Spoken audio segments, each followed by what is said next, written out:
morning, I'm Angelo Castro III. I'm Angela, and we are the Castros. We bring you the news. And the views that make you think. Sometimes we agree. Sometimes we don't. This is News and Views. And here are today's headlines. President Bongbong Marcos voiced anger over a non-existent 55 million river wall in Paliwag, Bulacan. Senator Ping Lacson bears what he calls systematic plunder in flood management programs, exposing billions lost to ghost projects and kickbacks. ICC prosecutor Karim Khan denies any conflict of interest, rejecting calls for his disqualification from the Duterte case probe. Online gambling transactions in the country dropped by 50%. That was days after the Bangko Sentral ng Pilipinas ordered the delinking of gambling sites from e-wallets. First in the news, President Bongbong Marcos admits that his disappointment over the dismal state of flood control projects has turned to anger. This comes after he visited a project in Barangay Piel, Baliwag, Bulacan on Wednesday. But the president saw nothing, not even a drop of cement. 55.7 million pesos of public funds were supposedly used for the concrete river wall project. Ay, nako. Talaga naman. Thank you. Disappointed, Thank you. sir? Thank you, Yes, sir. disappointed. Extremely. More than disappointed. I'm getting very angry. This is what's happening here. Dahil hindi naman, paano naman, biruin mo, wala talaga. 220 meters, 55 million, completed ang record ng public works. Walang ginawa, kahit isang araw hindi nagtrabaho, wala. Wala kang makita, puntahan ninyo, wala kayong makita kahit na ano. Tuloy-tuloy ang pagbaha doon sa kabila. So, yes. Sir? Sir? If all of these projects were properly executed and implemented, ang laki nang nawala na problema sana sa atin at sa mga taong bayan, at saka mas magiging maayos hanggang irrigation, hanggang water supply, fresh water supply for household. Pero ito yung ginagawa nila, talagang nakakapinsala pa sa mga local residents. So yes, I'm not disappointed, I'm angry. Reported completed, paid in full, but never started. The chief executive had no doubt this is a ghost project that is haunting a flood-prone community. Marcos believes that what happened in this particular project is tantamount to economic sabotage. Wala kaming makita na kahit isang hollow block, isang ng simento, walang equipment dito. Lahat itong project na ito, ghost project. Walang ginawa na trabaho dito. Nakakalungkot, pero ang dami pang iba na sa aming palagay, ganito rin. Na ganitong kalaki na project, 220 meters, 55 million ang kontrata. Walang nagawa. Kahit ano, walang nagawa. Senator Ping Lacson has exposed what he describes a systematic plunder in the government's flood control programs, alleging that billions of pesos were lost to ghost projects and kickbacks. Here's the report. For ordinary Filipinos, every flood drowns not just their homes, but their lives and livelihoods. But for some, every surge of flood waters becomes an opportunity to pocket millions from government coffers. A shocking revelation and a staggering expose on corruption unveiled by Senator Ping Lacson. A long list of ghost flood control projects funded by government, yet with no trace of actual construction. Halos pare-pareho ang pattern kung paano minamasaker ng mga kawatan ang pondo ng bayan. May ilan pa ngang proyekto, hindi man lang nagtira para sa taong bayan. Ang tawag ng Pangulong Marcos dito, guni-guni o ghost projects.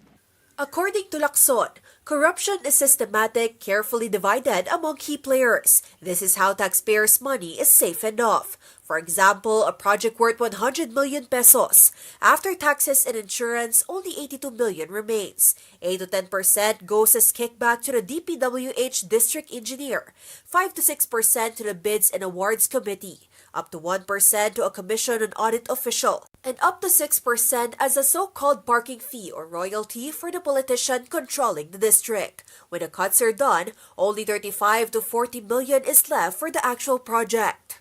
20 to 25% ang karaniwang napupunta sa funder o project proponent na politiko. Ang matitirang pondo para sa pagpapatayo ng proyekto ay napakaswerte ng umabot sa 40%. Lacson's team inspected questionable projects on the ground. In Arayat, Pampanga, the same dike has been repeatedly funded and repeatedly damaged. In La Union, the Mawang River Basin Flood Management Program ballooned to nearly 1 billion pesos under the 2024 budget, despite being allocated just 100 million in the National Expenditure Program. In Oriental Mindoro, a congressman allegedly took ownership of a project using unprogrammed funds. The lawmaker in question was 1st District Representative Arnan Panaligan.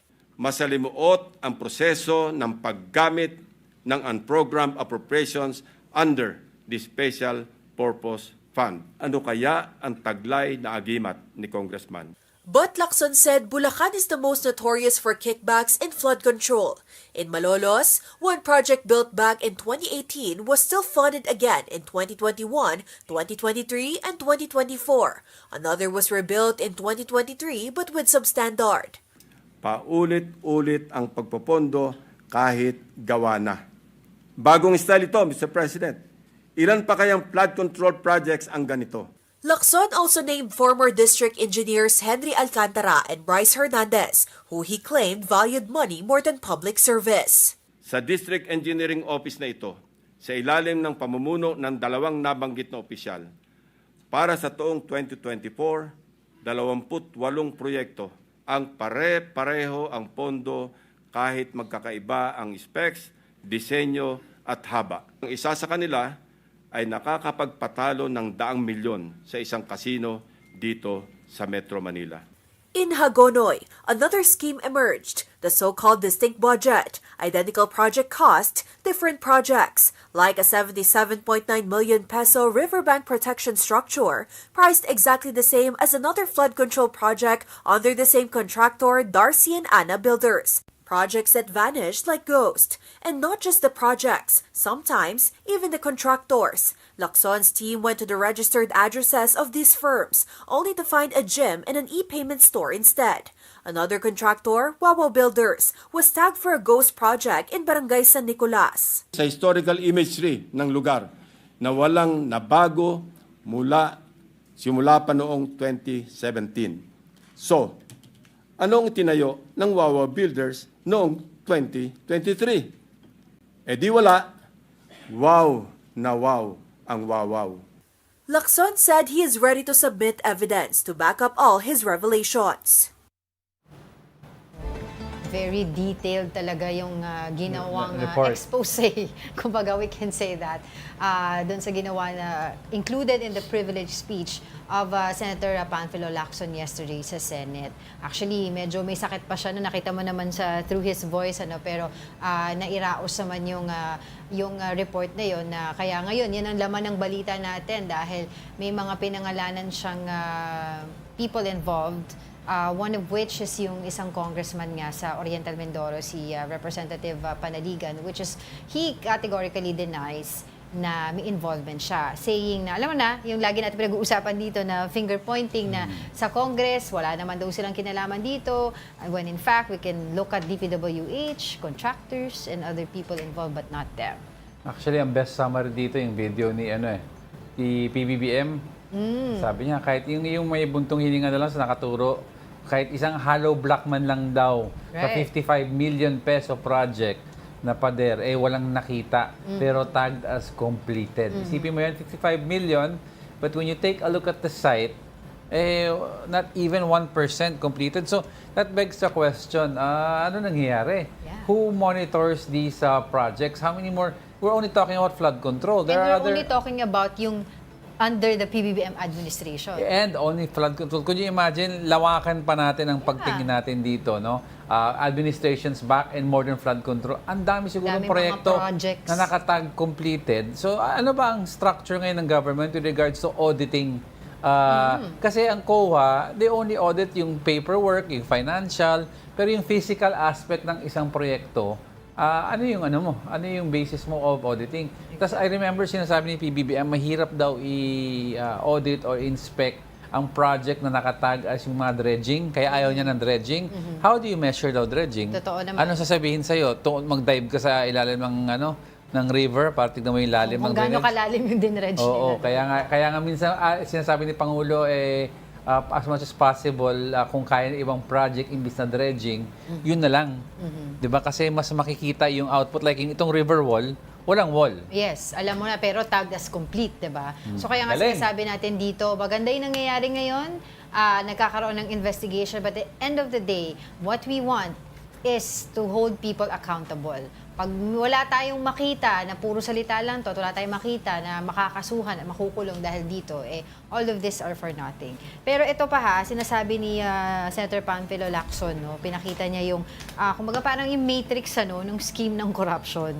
So, kunyari daw sa 100 million na budget, kunyari sa isang flood control project, 82 million ang matitira doon kung papayagan natin yung mga legal na paraan na binabawas, tax, etc.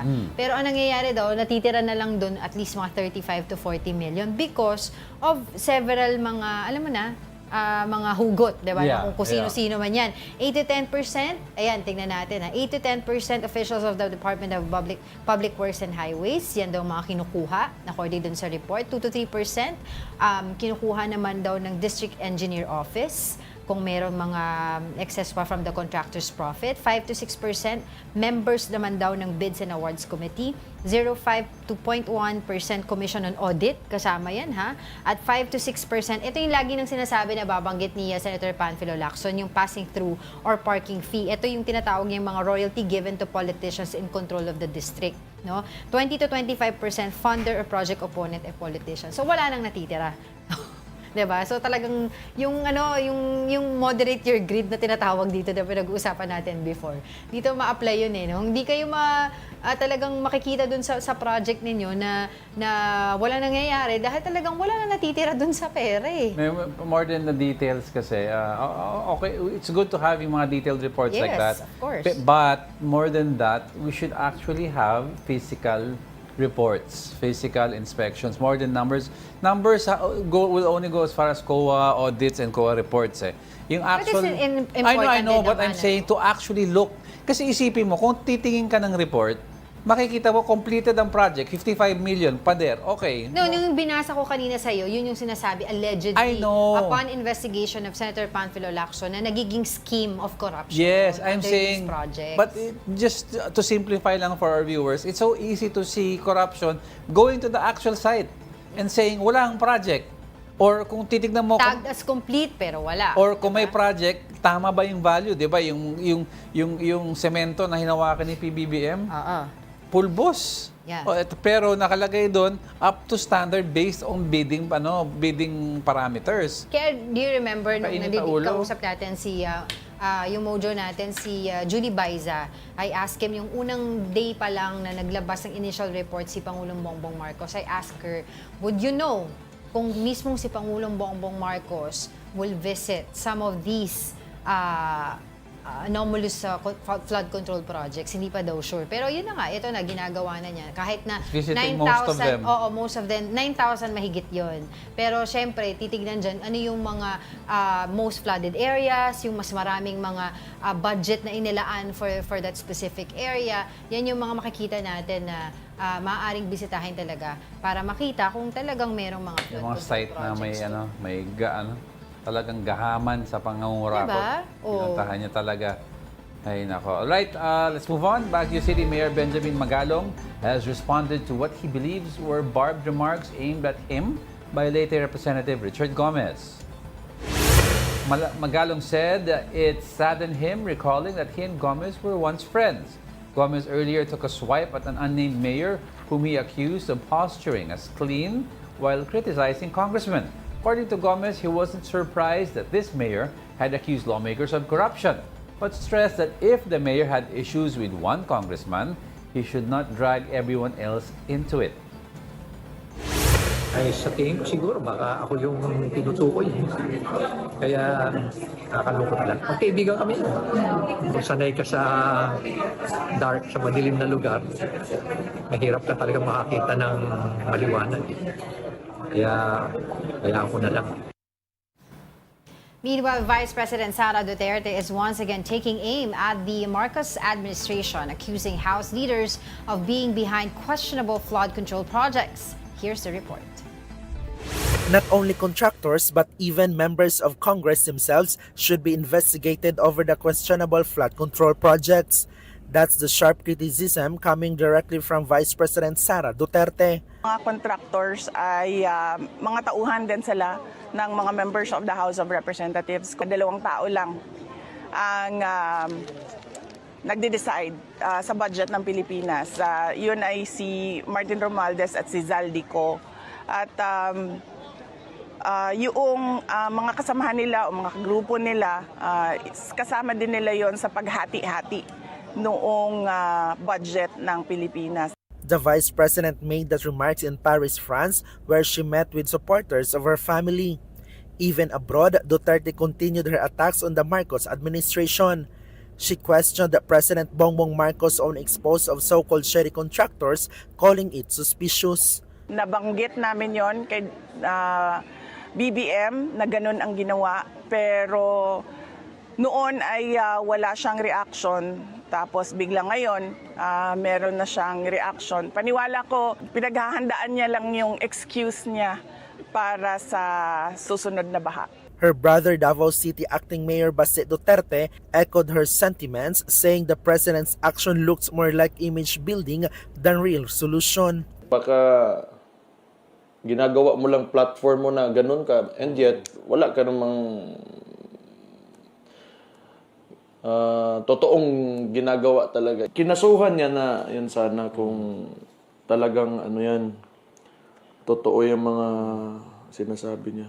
The palace and the House of Representatives have yet to issue a reply. But Malacanang did hit back at VP Sara's claims that the Philippines' education system has been left behind by the other countries. Binigyan po siya ng pagkakataon, pinagtiwalaan siya ng Pangulo since 2022 hanggang 2024 para maging DepEd Secretary. 2 taon halos na siya ay dapat nagtrabaho. Kung ano man ang kanyang nireklamo, dapat natupad na po sana niya ito sa kanyang panahon. Ang pagtitiwalang ito ay sa kanyang reklamo ngayon, nagre-reflect lamang na bilang siya ay naging DepEd Secretary ay a complete failure. Alam mo, ngayon naglalabasan na lahat ng mga politiko, no? Kay Sigoma, pointing at Mayor Magalong, all these older congressmen attacking each other, saying they're aghast at all this corruption. Alam mo, decades ago pa, when you talk about corruption, pork barrel o si Kong may ganito. Oo, tapos ang sinabi naman nila sa pork barrel, hindi naman kami ang actual naghahawak ng pera. Oo nga, hindi nga kayo yung actual naghahawak ng pera. Pero kayo nag-a-appoint ng funds for a project. Congressional insertion. It's called an insertion. Tapos, ang usapan ng mga, ito ang base sa parang report ni Senator Lacson, is papasok mo sa insertion mo yan, and then kung na-approve yung project na yan, yung kumpanya na ni-nominate mo to take hold of that project will say, pinasok ni yung budget dahil kay Kong ganito. Meron ka dyan. Diba? Yun yung mga, sabi nila, open secret. Open secret long time ago, decades ago. Pero ngayon, I'm sure a lot of the politicians who are claiming that they are shocked know about this.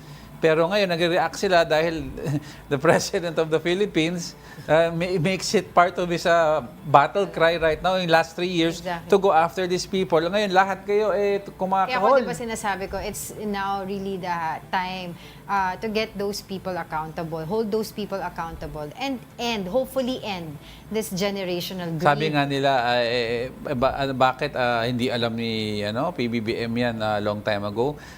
Some people will say, alam ni PBBM yan long time ago. I guess kasi ito an open secret He was once a congressman. Yeah, and senator. But the question is the mere fact, which other president ran after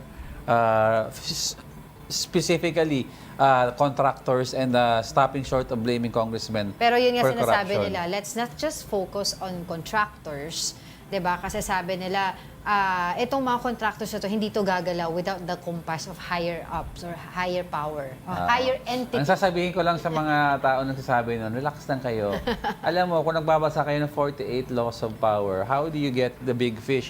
By squeezing the small The fish. small fish. Oh, so, ipigain nyo ng Pero sabi nila, Kasi no? hindi, pipigain nyo yung contractor. Pag ipit na ang contractor sa isang Then they will kaso, talk. uy, sasabihin, teka lang, ang nagpasok ng budget si Kong ano, ayan. Pwede na. O syempre, di ba, Pwede. this admin won't put their punches out in the open kung anong style. Ngayon, pinag-uusapan natin ngayon.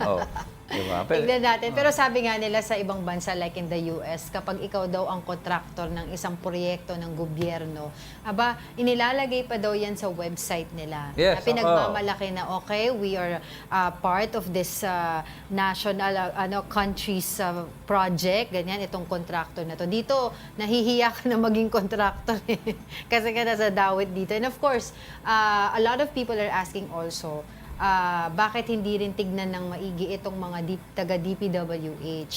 Diba? Kaya nga nagkaroon din ng usapin na baka daw tanggalin na sa pwesto ito si Secretary Bonoan. But of course, he said na buo pa rin naman ang tiwala sa kanya ng Pangulo. Let's see. Habang humaba yung investigation. Kasi talaga, it takes a village to corrupt. Sabi nga nila, it takes a village. Napakaraming Anong village? mga scheme. Takes a whole country? The whole country pala. Okay, sige. We'll be back with more stories after the break. Keep it here on One News.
Good morning. You're still watching News and Views here on One News.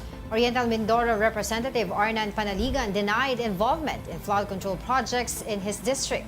He said he was not their proponent and had no ties with the contractors and did not receive any kickbacks. Here is the report. Oriental Mindoro 1st District Representative Arnan Panaligan expressed sadness over his inclusion in Senator Panfilo Lacson's privileged speech on alleged irregularities in flood control projects. Nakakalungkot naman at tayo ay natawid sa speech na yun na hindi tayo nabigyan ng pagkakataon na makakuha yung ating side, ano? In an interview with Storycon, Panaligan said that while flood control projects exist in his province due to its vulnerability to flooding, he had no role in identifying, designing, or awarding the contracts. Ito, merong dumating na malaking amount na flood control projects starting 2023. Pero lahat pong yan ay ang DPWH ang nag-identify. Ang DPWH ang nag-plano, gumawa ng program of works. Ang DPWH din ang nag-bid at nag-award sa contractors na mga proyektong yan. He stressed that he was not a proponent of any flood control projects in his district. Pero mga flood control na yan, hindi namin, based sa experience ko, wala akong pinabago dyan. Kasi nga nandun na yan eh. Kasi kung babagoy mo, para sa mo dadalhin, sa mo ililipat na lugar, nandun na yan eh. Panaligan also denied having personal ties with contractors mentioned in Lacson's speech, adding that he never received any form of kickback from the projects. As a matter of policy, I do not talk or socialize with contractors. Kapag meron akong concern sa proyekto, katulad nga nakita ko nasira, ang highways na kinakausap ko lang, ang highways na sinusulatan ko because they are the implementing agency. In a separate interview with a big story, the lawmaker also pushed for further investigation into such projects. Mali ang structural design or tama ang design pero mali ang implementation. Kaya dapat talaga ay magkaroon ng malalim na investigasyon dyan at ipaliwanag ng DPWH Regional Office kung bakit nagkaganyan ang proyekto. For News 5, I'm Marian Enriquez. We are One News. Lawmakers at the House of Representatives opened key sessions tackling pressing issues on housing and agriculture. Mobile journalist Arles de los Santos has the report.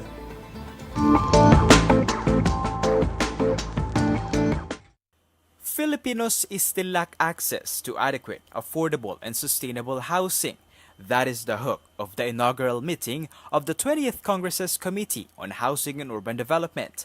In her opening statement, Committee Chairperson Representative Maria Victoria Copilar emphasized the urgent need to ensure every Filipinos live in a safe, inclusive, and climate-resilient communities. She adds that housing and urban development is more than just infrastructure. It's about giving families the foundation to thrive. It can be recalled that in February 2025, the UN Habitat estimates that housing need in the Philippines is projected to increase from 6.5 million to 22 million by 2040. Popular also noted that the Urban Development and Housing Act or UDHA needs to be reviewed to ensure it remains responsive to evolving needs of Filipino communities. At let's face it, ang housing is not only the problem of ISF or informal settlers. Housing ay problema rin ng mga empleyado ng gobyerno, empleyado na nagtatrabaho sa kumpanya na kailangan din ng housing program, ng housing projects na decent and affordable. So, and housing, it could be vertical and horizontal. So we all want to integrate all those laws and to come up with the National Housing Code of the Philippines that will address the different housing needs of different sectors. Presumptive cause to the problem is urban migration, made worse by a decline in housing production due to a tedious regulatory and approval procedure, a heavy reliance on private sector investment, and insufficient funding for housing. In the same meeting, a number of priority bills were discussed and approved. On the same day, the House Committee on Agriculture and Food held an organizational meeting and immediately began discussing important bills for the rice industry. Led by its chairperson, Representative Mark Enverga, the Department of Agriculture presented the key challenges of the agri-fishery sector, such as the low productivity, delayed infrastructure development and weak forward linkages, as well as growing impact of climate-related disasters. The committee also discussed the adverse effect of the enactment of RA 11203, also known as the Rice Tariffication Law, that, as per resource persons, significantly reduced the NFA's role to buffer stocking for emergencies, removing the agency's power in regulating market price and supply stabilization.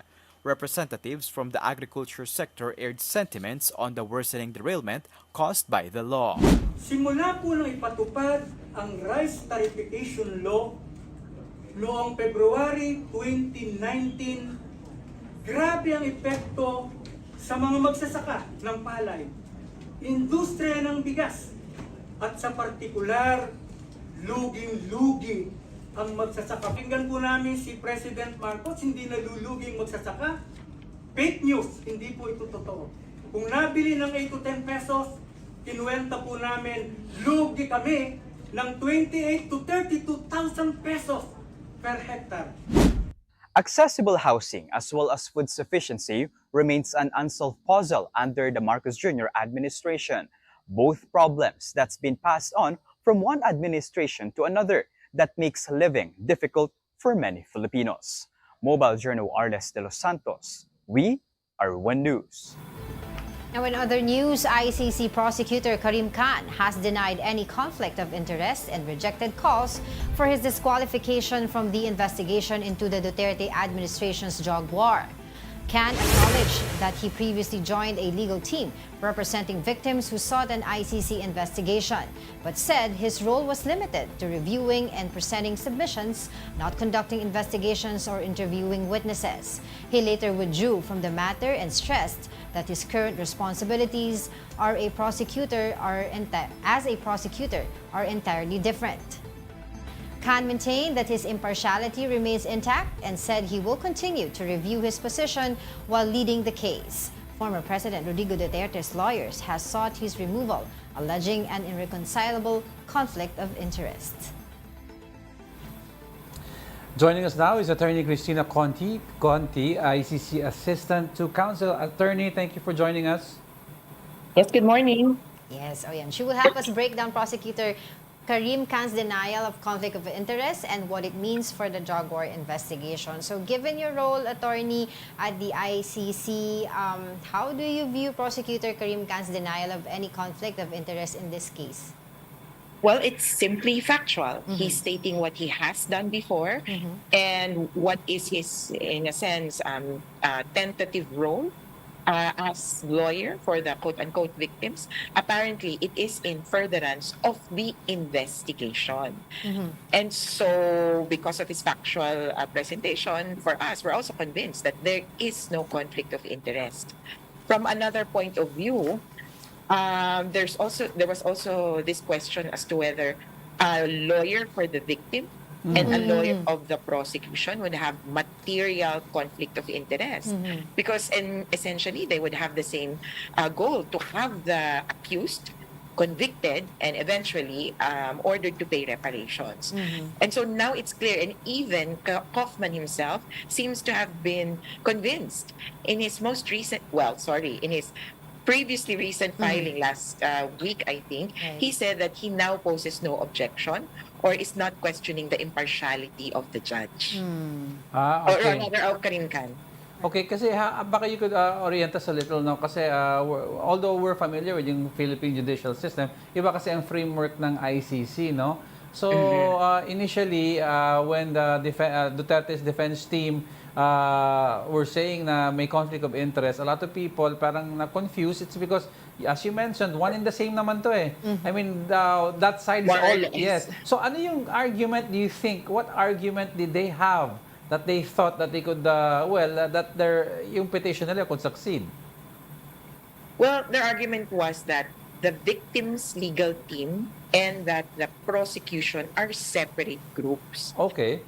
Pinaghiwalay talaga yan sa ICC. Kung sa Pilipinas, ang tawag kasi natin sa victim, di ba, private complainant. Tapos pwede siyang may abogado, private prosecutor. That's right. Magkakampi pa rin sila. or magka-same side ni public prosecutor. Yes. Sa ICC, inihiwalay. At dun sinasabi ni Karim Khan, o tingnan mo, magkahiwalay yan. And therefore, you cannot be part of those two groups at the same time. So yung okay. ganong technicality lang, but of course, what we understand as classic conflict of interest would be one representing the prosecution and another time representing the defense. Magkalaban talaga yon. Diametrically opposite interests. Eh dito, medyo may technicality lang, magkaibang grupo, magkaibang team, pero kumbaga medyo pareho din naman ang interest. In any case, nung naipaliwanag na hindi naman siya naging abogado ng biktima, sabi ni Karim Khan, at saka sabi nga namin, dito sa Pilipinas, hindi naman yan makikilala. Dahil hindi naman siya abogadong Pilipino. Okay. Kaya, nalinaw na, okay, at noong una kasi parang may initial information lang si Kaufman, he acted on it already. Ngayong naliwanagan na siya, sabi niya, ay sorry, okay na pala ako. Pero attorney, may precedence ba ito? I mean, historically, has this happened before na isang prosecutor ay pinipetition na ipa-disqualify? Yes, there have been many instances that, of course, mabusisi dyan. There have been many instances that the prosecutor has been asked to recuse himself. Actually, more recently, Karim Khan was actually recused or kind of taken out of the case, the investigation in Venezuela, because his sister-in-law has represented the Venezuelan president now, Maduro, Nicolas Maduro. So yung ganun lang na relation, hindi nga sinabi na nag-uusap ba kayo, magkaibigan ba kayo, baka naman hindi pa nagkakakilala Ganun itong kasi sister-in-law na no? ito. Kasi nandoon siya. Yung sister-in-law niya, nandoon sa Venezuela, siya nasa UK. Kaya yung ganung basis lang, na-recuse na siya or natanggal siya personally in his capacity. But in other instances, kumbaga, yun nga, maski yung defense, hirap sila na pagsasabi na this is the classic case of conflict of interest kasi defense and prosecutor ang usually magkalaban, hindi defense at victims. Okay. No, Sorry, hindi prosecution at victims. Right. I was wondering, attorney, in the spirit of fairness, alam naman po natin na meron pong allegations against prosecutor Karim Khan, yung sexual misconduct sa kanya. I was wondering if this will affect the investigation itself? The investigation and the case in the Philippines, I would think no. Because one, they have already put in another prosecutor in charge of the case, of the prosecution of the case, after Karim Khan left. So, Ma'am Mandiaye Niyang has already taken over yung prosecution. Siya yung nagsubmit ng ebidensya sa defense, ng exchange and disclosure of evidence. Siya din ang gumawa ng pre-confirmation brief at ng document containing the charges. And secondly, since 2022, they have already disclosed this, since 2022, si Niyang ang in charge or head ng Philippines Unified Team. And this is because the ICC has an Office of the Prosecutor, has investigative teams, has prosecution teams, has lawyers, has investigators, has data analyzers. The Philippines Unified Team is the one in charge of looking at everything. And it has been Niyang who has been in charge of everything. Si Karim Khan, nominally in name, siya ang lead of all the investigations and prosecutions. But of course, he has someone in charge. And that's Niyang since 2022. So ano yung pinaka-role, attorney, ngayon para malinaw lang sa viewers natin or not so privy naman to the inner workings of the ICC. Ano yung pinaka-role or function ngayon ni Karim Khan? Is he still the lead prosecutor for the ICC mismo? Well, in name, yes. Until he is taken out of the position, he has a term of 9 years. It is an elected position, which is why he is still the lead prosecutor. Pero yung function o paggampan, that's a different matter altogether. We have yet to see if he will be, kumbaga, booted out of the position and somebody else will be put as officially prosecutor. Pero yung paggampan, hindi na siya talaga. Okay. So, attorney, an hour ago, there's a report here that Duterte camp sa Duterte camp renews bid for ICC interim release to undisclosed country. So may renewal of this request again. Would like your comment on this po. Well, of course, as we've said before, we will oppose such moves for Duterte to be released in any country. Of course, subject to specificities. But right now, we are not aware or we are not privy to the details regarding his request. Merong grounds na redacted. At interesado kami doon, syempre. Because well, if it's humanitarian or health-related, of course, well, hindi naman kami ganun kasama o kalangang bituka katulad ng mga pumatay ng war on drugs na hindi siya payagang pumunta ng ospital, of course. But within the context and within the framework of humanitarian assistance, we think that the ICC, detention facility in particular, is well capable of taking care of him. We've been tracking the statements of his relatives and they've said he's okay, bagaman payat. Okay naman, bagaman payat, glowing pa nga, sabi ni Madam Elizabeth Zimmerman. Okay, so doon sa isang mga, di ba, condition po ng interim release, yung poses no risk, yung ganyan, di naman tatakas, etc. And kasama po doon yung wala naman siya may influensyahan. Kumbaga, hindi na siya ganun makapangyarihan. Pero do you think pwede pong gamitin yung archival ng impeachment complaint kay Vice President Sara Duterte as, you know, isa sa mga grounds po ng prosecutor na, oy, teka muna, makapangyarihan pa rin naman yung kasi Duterte. anak niya mismo, attorney, is the Vice President of the Philippines. Yes, precisely. And there is a tangential relevance. Doon po sa impeachment complaint, huwag nating kakalimutan, Article 5 ay patungkol sa patayan at role ni Sara Duterte doon sa DDS killings.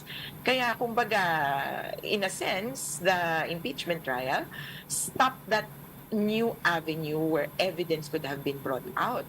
So clearly, when you talk about Duterte, it's not just him, it's also his network and associates. That is what the Office of the Prosecutor has harped on. Sinasabi niya lagi, kung titingnan mo si Duterte, totoo, mukhang akala mo, kawawa. Pero, ang daming pera niyan, ang daming connection niyan, dating presidente yan, special friend of the President of China. Naalala niyo, di ba, meron siyang visit noon.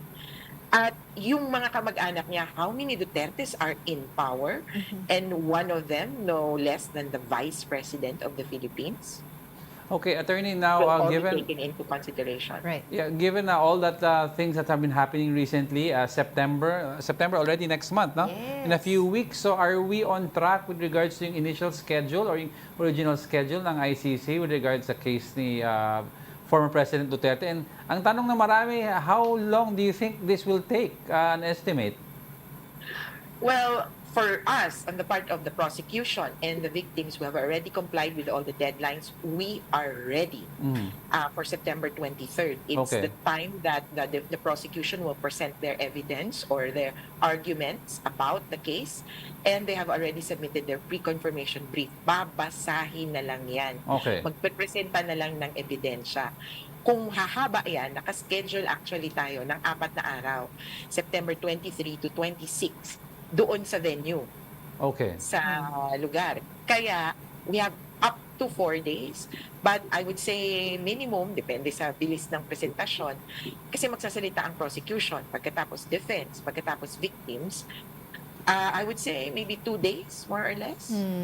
Okay. So finally, attorney, we had former Senator Trillanes on the show a few weeks ago, and we asked him about yung mga possible arrest pa rin ng known personality. Sabi niya, it is possible within this year. Are you knowledgeable about it? Meron po ba kayong new information about it that you can share with us? Well, again, we're not privy as victims to the investigation updates. At kung meron na silang warrant of arrest, especially if the warrant is under seal. But we would hope that for the prosecution, ako, ma-imagine ko, kunyari ako prosecutor, after September, nabuo ko yung kaso, na ikwento ko, sa pagdaloy ng kwento, mapabanggit mo kung sino-sino yung involved. He has co-perpetrators. And therefore, it is impossible for me not to imagine that this case needs to have all the other participants. So come October, I would say there will be applications for warrants of arrest for the other most responsible for crimes against humanity. October Come October, we'll Okay. see. I would say. Hindi kasi sinabi nito attorney ni Senator Trillanes, possibly daw si Senator Bongo and Senator Bato. Is this consistent with what you're hearing? Yes, Senator Bato de la Rosa has always been named in the prosecution's documents. Isa siya sa mga pinaka-responsable. Not only because he was part of the PNP, mas ganun ang alam natin, no? But remember that he was chief of Davao. And he was, allegedly, according to the witnesses, he was one of the core members of the Davao Death Squad and orchestrated the killings. Ginawa nila yung, kumbaga, template ng patayan. All right, we will continue to get in touch with you regarding this issue. But for the meantime, thank you so much for your time, Attorney Cristina Conti, ICC Assistant to Counsel. Thank you so much. Thank you very much. Ingat. All right, in other news, the United States has requested the extradition of detained religious leader Apollo Quiboloy from the Philippines.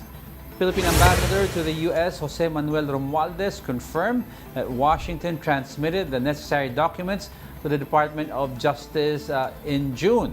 The DOJ has not directly confirmed the request, but spokesperson Miko Clavano said any move to extradite a Filipino national will undergo proper legal and judicial processes. Quiboloy, founder of the Kingdom of Jesus Christ, faces charges in the U.S., including sex trafficking, conspiracy, and immigration fraud. Don't go away because we're not done yet. Stay with us.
Welcome back. You're still watching News and Views here on One News. Online gambling transactions nationwide dropped by 50% just days after the Bangko Sentral ng Pilipinas ordered the delinking of gambling sites from e-wallets. PAGCOR Chairman Alejandro Tenco confirmed the decline during the 2026 budget deliberations before the House Committee on Appropriations. Tenco revealed that 60% of online gambling in the country remains illegal, with only 40% operating under 70 licensed operators. He maintained that stricter regulation is more effective than an outright ban, warning that illegal operators will always find ways to continue. Now, as the country marks National Breastfeeding Month, a growing trend is stirring debate. Some mothers are now selling their breast milk as source of income. But health experts are raising warnings about it. Para bigyan ng mukha ang balita, Mobile Journal, Ray Vicente.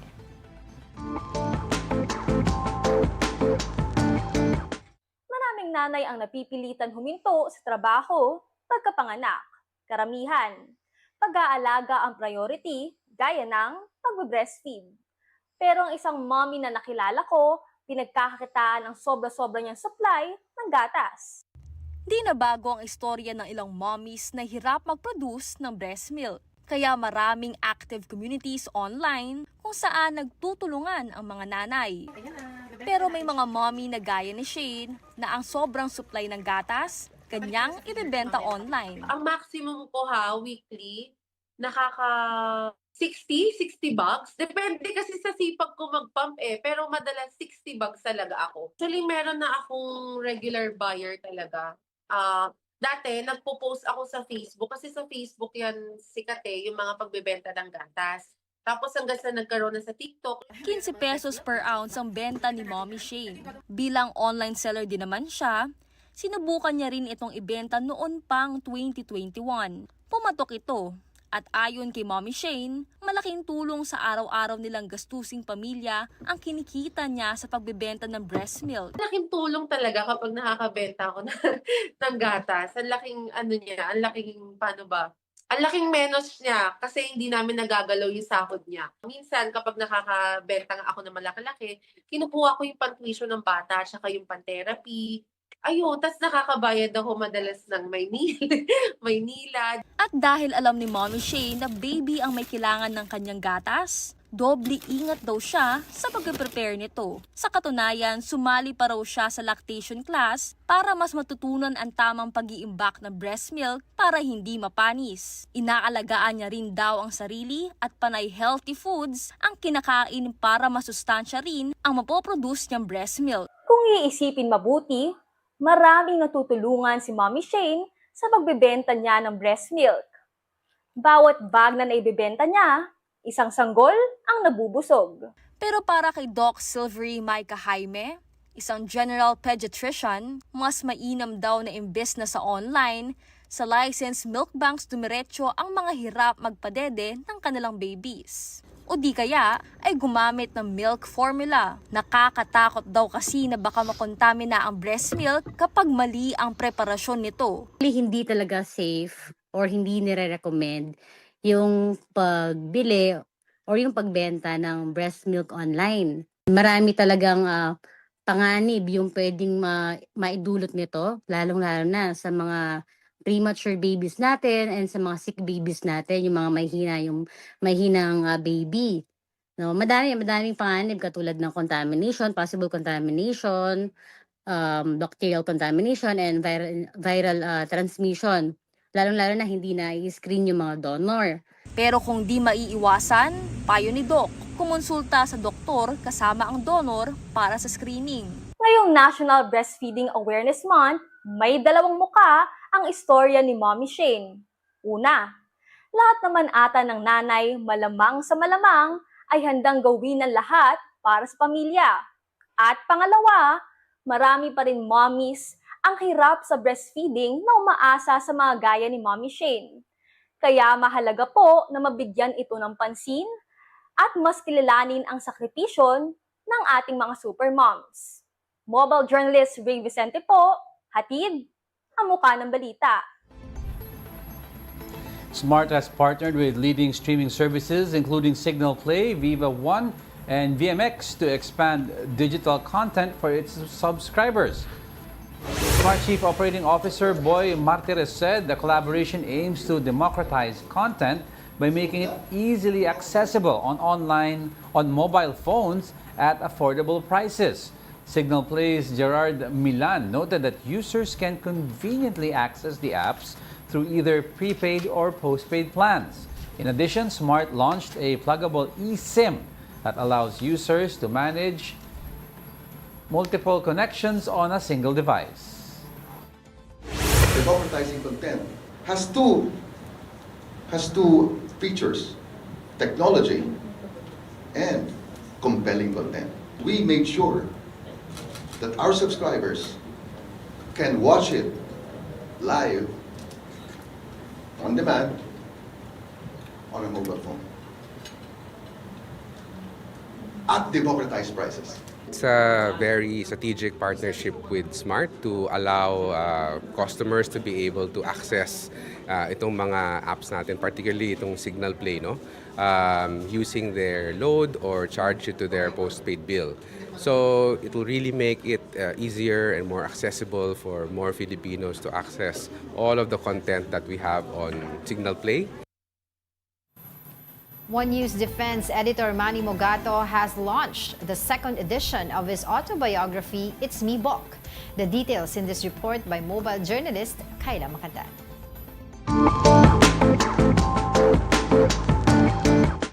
Pulitzer awardee and veteran journalist Manuel Mogato led the launch of the second edition of his book entitled It's Me Book, at Ortigas Center, Pasig City last night. In his autobiographical memoir, Mogato highlighted more than 4 decades of experiences, adventures, and lessons learned from covering disasters, wars, insurgencies, and political events. Second edition to, dinagdag ko na yung arrest ni dating Presidente Duterte and marami pang ibang details na sinama ko. Dahil hindi ko inaasahan na mahuhuli si Pangulong Duterte ng ganong kadali. He said that he hopes his experiences will serve as a guide for the new generation of journalists. The event was attended by his close friends from the military, fellow journalists, and former colleagues.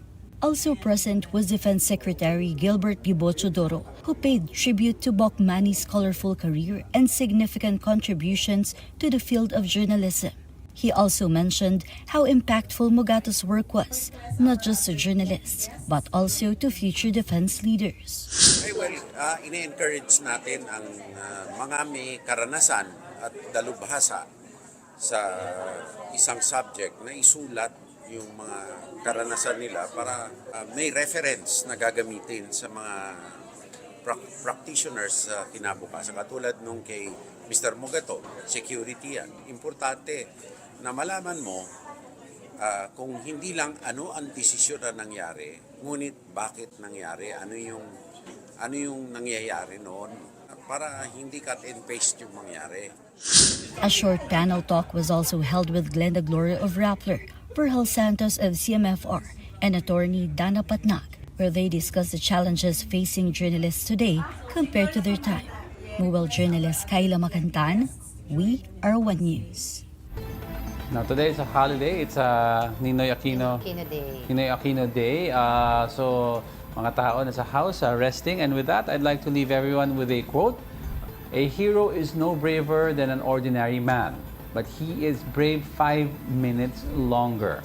A quote from Ralph Waldo Emerson. And that wraps up today's episode of News and Views. Join us again tomorrow. I'm Angela Lagunzad Castro. I'm Angelo Castro, the third We Are One News. All sides, all the time.